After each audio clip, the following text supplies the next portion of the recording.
Mr. Prime Minister, then why were the gates left open for these terrorists to run in and wreak havoc all over Israel?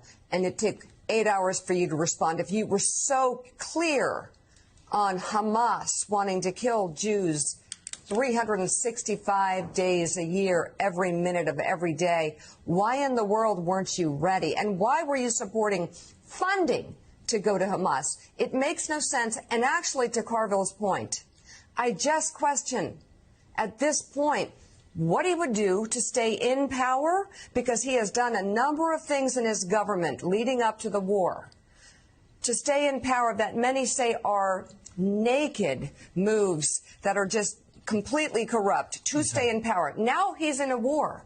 Oh, you can't move him now because we're in the middle of a war. What next? Well, this is exactly when they need new leadership. Because you have a guy whose very political existence has been centered around security. And so this is a guy that oversaw the greatest failure of intelligence in Israeli history, led to more deaths because of his intel failure of Jews than any time since the Holocaust. He knew that this attack was coming for a year. They had the plans in his government for the year, written down how Hamas was going to do it. They knew this was coming for a year. And not only did they do nothing, they had a meeting in Doha, Netanyahu's people, in Doha in September, less than a month before these attacks took place.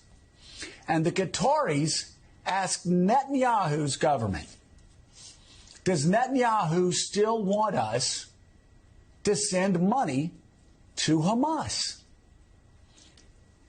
And Netanyahu's government said, yes. Well, come on. Yes, please keep sending money to Hamas. Keep funding Hamas.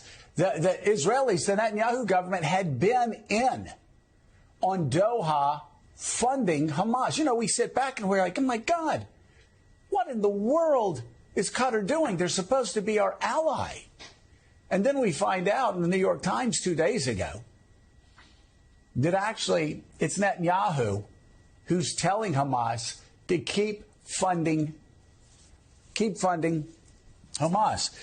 Israel to keep funding Hamas. Israel to keep funding Hamas.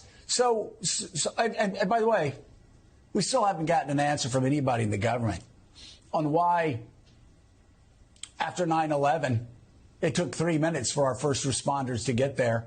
After a school shooting in Nebraska, it took 3 minutes to lock the school down, 5 minutes for the cops to have the place surrounded, 10 minutes to shut down the entire town. And that's the story across America. There is no answer. They have no answer. They have no, and this whole thing, I will worry about that.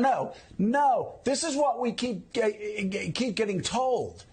A guy that was so incompetent that he allowed the worst killing of Jews since the Holocaust. He knew the attack was coming for a year and did nothing about it. He told Qatar to send hundreds of millions of dollars to Hamas weeks before the attack.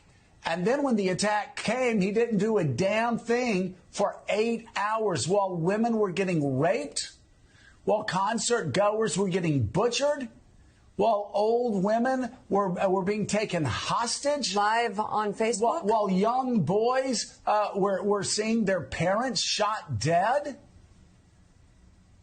And this is Netanyahu's government.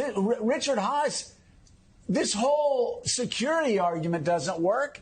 And James Carville is exactly right. It's something that I keep asking myself, and they go, oh, we can't do anything until after the war. You have a guy that allowed this to happen.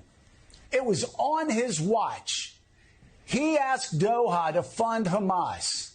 His government waited 8 hours to go down and answer the calls of women being raped and children being gunned down. And he's saying, oh, well, we got to get through the war. No, he's incompetent.